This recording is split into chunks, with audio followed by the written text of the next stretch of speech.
Genesis chapter 22 in verse number Genesis chapter 22 in verse number 5 5. Genesis chapter 22 verse number 5. Are you there? Say amen. Not yet. Okay, let's pray. We're looking up there. Lord Jesus Christ, we pray this day. We pray that you will give us wisdom. And Father, we pray also that you will be the one to guide each and every one.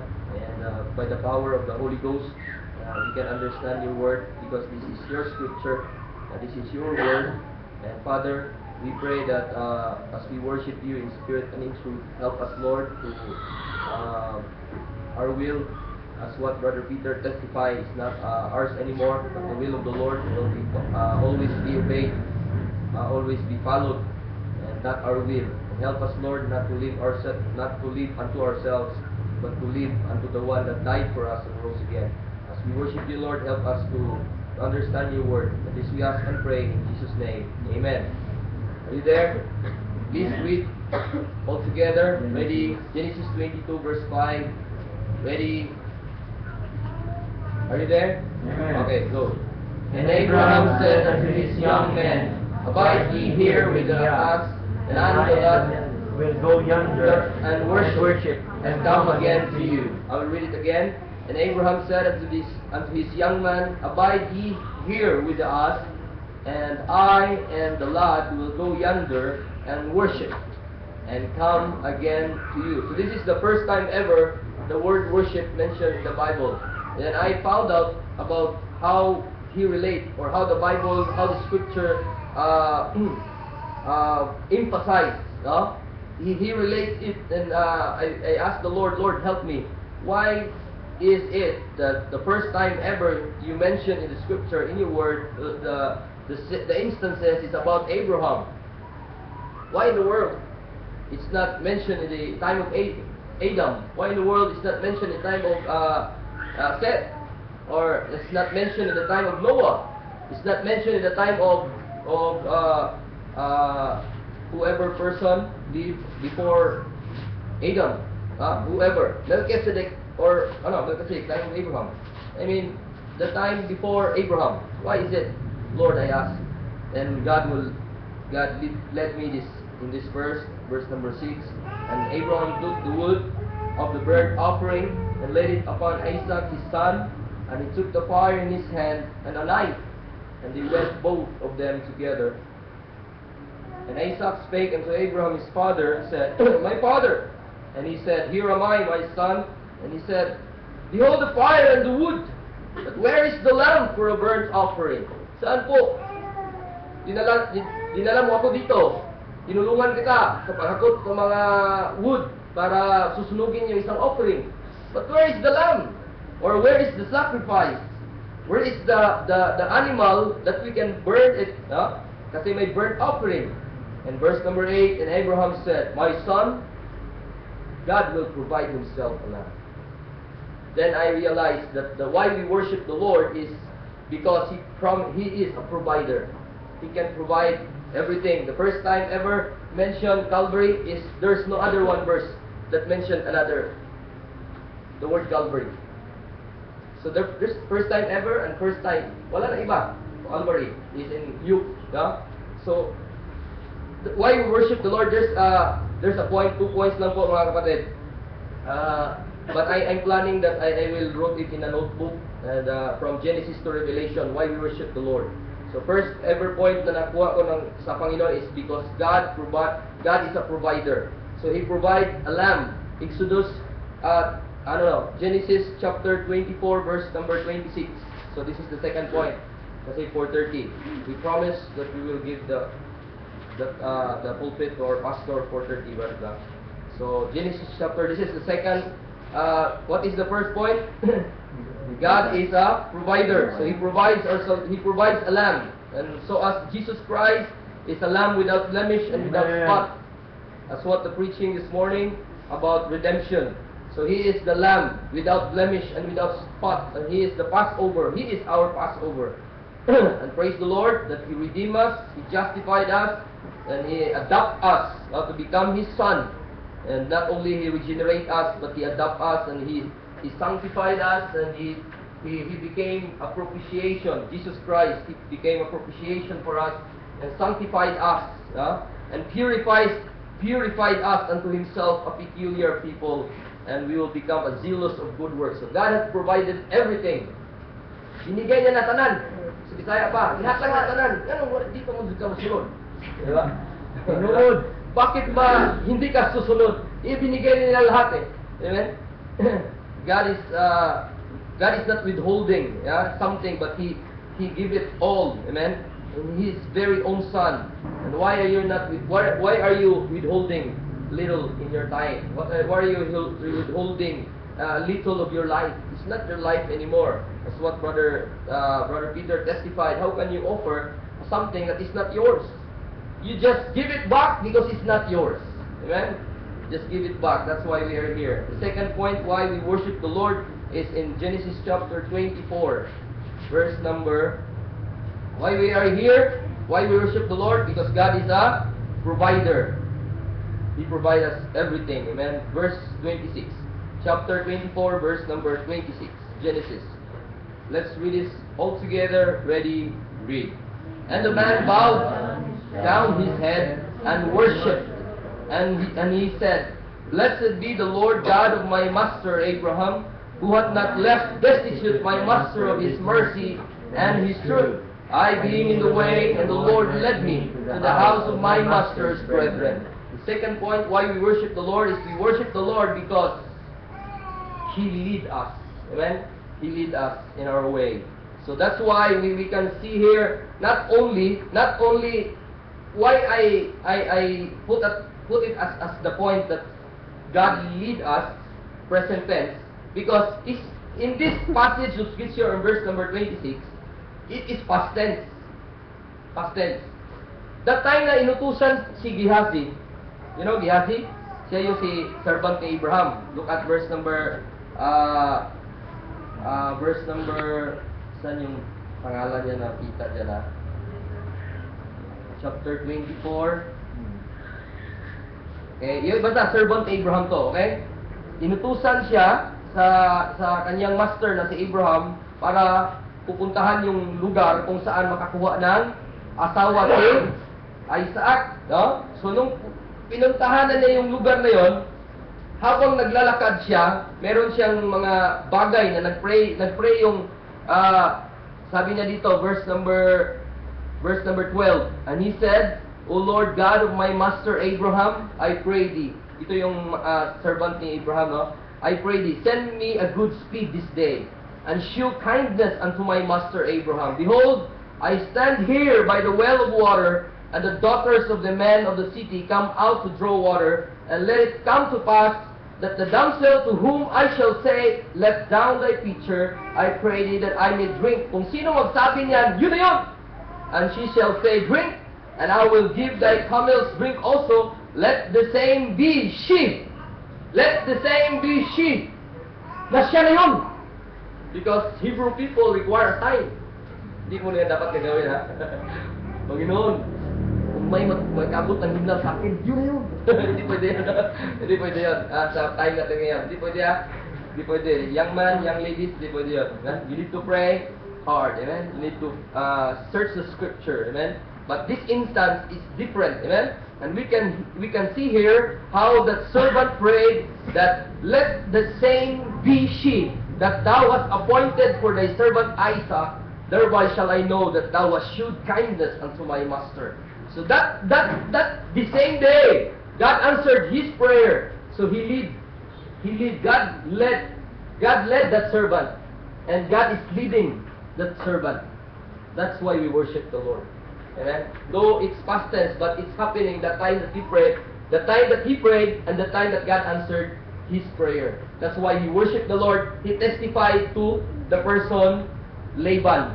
Look at Laban, nag-testify siya. Kaya sabi niya, and the man bowed his head and worshipped the Lord. And he said, Blessed be the God of my master Abraham, who hath not left destitute my master. Sino yung master? Isaac. of His mercy and His truth. And I being in the way, the Lord led me to the house of my master's brethren. So if God is being a God that can provide, He can be a God that can lead you. Amen? That's why if someone who seek the truth, God will lead that person to the person na nag-preach ng katotohanan din. So if Brother JR has a heart to seek the truth, and God lead you to be here, and you are here, and God led you, and you worship the Lord because God led you. Amen. And me also, and someone or anyone, you guys, ginagay sa Panginoon. That's why we worship the Lord, because God led us to be here, and to the place or to the person that He wants us to be. Amen. Gusto ng Panginoon na may puso ka na, kasi ang tao na walang puso sa Panginoon, walang takot sa Panginoon, unbeliever walang takot sa Panginoon, talagang mababagsak siya. Talagang papatayin siya. The wicked shall be turned into hell. Pero itong tao na kahit unsaved pa siya, natatakot siya sa Panginoon, then God will, just like Cornelius, nagpipray siya, hindi pa siya saved, nagpipray siya. So ang ginawa ng Panginoon, binigyan siya ng answer. Si Peter nag-preach sa kanya.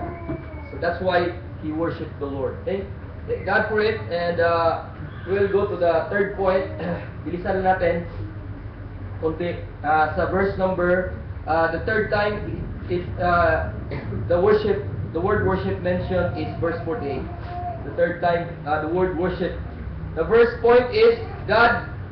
We worship God is because God is a provider. Number two, God is always leading us, just like the servant of Abraham. Verse 48. Verse 48. Let's read this all together. Go. And I bowed down my head and worshipped the Lord, and blessed the Lord God of my master Abraham, which had led me in the right way to take my master's brother's daughter unto his son. Okay.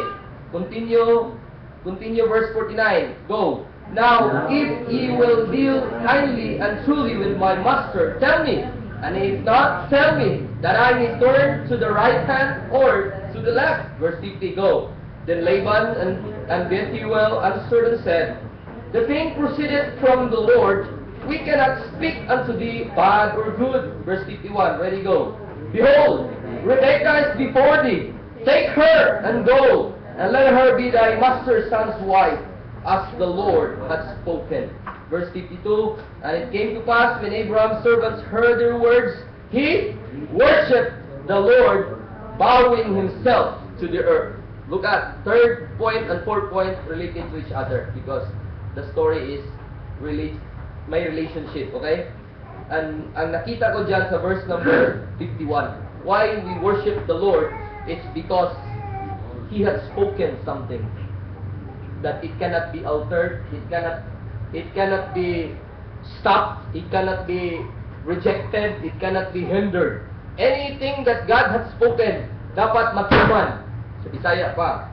Anong mangyari? Anong term ng matuman? Mangyari. Lahat ng sinasabi ng Panginoon, dapat mangyari. Pag sinabi ng Panginoon, in hope of eternal life, which God that cannot lie, then that cannot lie. Mangyari talaga yan na may buhay ka na walang hanggan. Amen? Hindi pwede na. There's only one thing that God cannot do. That one thing is God cannot lie. Amen? He cannot lie. Whatever the Lord has spoken, it shall come to pass. That's why he worshipped and bowing down to the earth, because his servant knew that there's a God that will provide. His servant knew that there's a God that will lead, and that servant. Why I say that his servant knew, the servant Abraham knew that God that will provide. He's the one that Abraham said, "Na tarry here, I will go with the lad." Siya din yun. I believe, siya din yun. Okay? Or may kasama pang iba. So, ang nangyari, he knew that God provides. I believe, kung sinabi ni Abraham yun, hindi lang nagsulat sa Bible, no? Sinabi ni Abraham yun na God provided a lamb. There, up there. Then number 2 point, that servant, God led him to the person. Sinong person? Si Laban. Si Laban, siya yung mag-decide kung ipapadala ba niya si Rebecca or hindi. At nung time na pinadala na, ito yung sinabi ni Laban. Alam ng Laban din na may Panginoon sa langit. Sabi niya, and behold, Rebecca is before thee. Take her, kunin niyo siya, and go, and let her be my master's son's wife. So alam ni Laban, let's say Abraham master din. Let her be my master's son's wife, as the Lord has spoken. So whatever, kung anong sinabi ng Panginoon, mangyayari. Kaya may sinabi siya sa Leviticus chapter 10 verse 11, the statutes which the Lord hath spoken. Mangyayari yan. Leviticus 10:11. Numbers 10:29, the Lord hath spoken good to Israel. The Lord hath spoken good to Israel. Numbers 10:29. Leviticus 10:11, statutes which the Lord hath spoken. Numbers 10:29, the Lord hath spoken good to Israel. Deuteronomy chapter 6 verse 19. Deuteronomy chapter 6 verse 19. The Lord has spoken to cast out all the enemies of Israel if they will obey. If they will obey. So the Lord has spoken, if you will obey, I will cast out all the enemies. Just so as today, our life is full of suffering. But if you will striving to be rich, then there is full of temptation, full of struggles, full of lust of the flesh, full of lust of the eyes, instead of suffering. Okay? When you work outside during Sunday and you are not here, then you are looking for your money rather than the spiritual things. I mean, I understand those people that who struggle with that, and their mind is in us, though physically wala sila dito. Pero may ibang tao talaga, willful talaga, ayaw nilang sa simba kasi magtrabaho. Just like my father before. Anak, magtrabaho ako para sa iyo. Kahit Sunday. Sabi ko, hindi pwede pa, unahon na ito ang Panginoon. Unahin natin yung Panginoon kasi araw niya yun. Linggo lang hiningin niya, sa iyo 6. Sa kanyang Panginoon, isang araw lang, hanggang 24 hours tayo ngayon eh. Hindi niyo ba alam? Yun yung conviction ng BPI. Sabi ng iba, nagsumayo. Bira yan, sir, parang hindi yan totoo ah. Bakit? Nataka ba kayo? Kahit wala pang BPI, we will worship the Lord 24 hours. Dati nga, na umabot tayo dun sa Makati ng ganung oras, mga alas 9. Ha? But it's the heart, amen? It's in your heart talaga. Kung talagang totoo kayong nagsasamba ng Panginoon bawat linggo, amen? It's not matter of oras, no? It's not the time, but it's the heart of man kung paano siya nag-worship sa Panginoon, okay? So check your heart, evaluate, and are we right with God? Are we right with our Savior? Micah chapter 4 verse 4. Micah chapter 4 verse 4. The Lord has spoken good thing happen to Israel. No? The Lord has spoken good thing happen to Israel. Then there is a verse in Ezekiel 22 verse 28. But there are people who will pervert God's word by dubbing it. Dubbing. Alam mo yung dubbing? Ano yung dubbing? Hindi. Dubbing. Something like, ako, may isang sound na, halimbawa, may sound na narinig ako, tapos iganon ko. So, dubbing means, may sounds dito, tapos gumalit ako walang sounds, itukmak ko lang or i-fit ko lang na bawat punto sa awit, gano'n ko. Kanta Brad. Sample. Ganun. So, ang punto ko, yun yung dubbing. Ang Panginoon nagsasalita, dinab sa tao yung mga prophets, mga false prophets. The Lord has spoken something, but the people dub it. So, gano'n ang mga pastors, no? Pastors minsan hindi aware, yung mga preachers nag-open ng Bible hindi aware na may right division pala sa scripture na kailangan sundin. At ang ginawa nila, the Lord has spoken something that we have an apostle, we have something to follow, we have a pattern to follow, we have something that we modeled, just like Timothy, Titus, Philemon, and people will look at people in the scripture and will go to, halimbawa, if they will make an illustration, unbiblical illustration. Kung ikaw ay magbigay ng ganito, the Lord will give you like this. Ganun ba ang punto? Instead na you will show to them that there is suffering. To be a godly people, there is always a suffering. So they will preach prosperity rather than real biblical message. So please help us, Lord, and let's pray that the Lord will help us. Amen. So what the Lord has spoken, That is the reason why we worship the Lord. So the Lord Jesus Christ, because what the Lord has spoken. So third point lang muna po mga kapatid.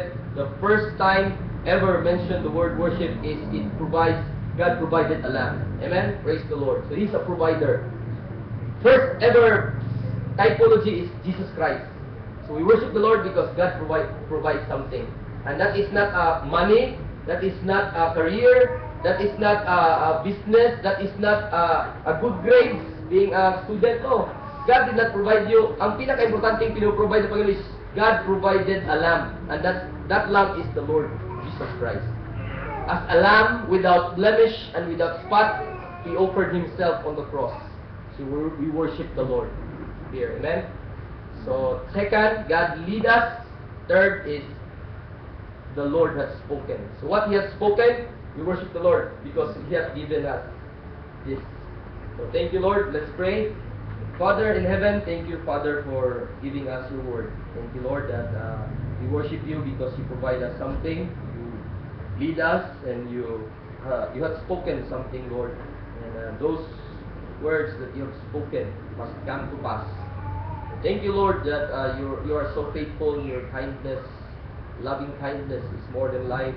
And thank you, Lord, that you lead us and you even died with a stretched out arm. Even repeated always in the Old Testament, with a stretched out arm, you lead us. Thank God that Christ died on the cross with a stretched out arm, and He was nailed and shouted, "Father, forgive them, for they know not what they do." Though people, Israelites, crucified Him, but us ourselves, the sinners, He made sin to. God the Father made sin for us. He made that we might be made the righteousness of God in Him. Thank the Lord that He was the lamb without blemish, as a lamb without blemish and without spot. Thank God that He was sacrificed for us, and siya po ay naialay doon ang kaluluwa niya sa impyerno at pangatlong araw na buhay na mamuli. Thank God that you lead us every day to the right path. Thank God for the preaching this morning, and thank God for the testimony and thanksgiving, everything, Lord. Whatever said and done this morning, and those words and those action pa after this prayer will redound to the glory of the Lord Jesus Christ, because this we pray in His name. Amen.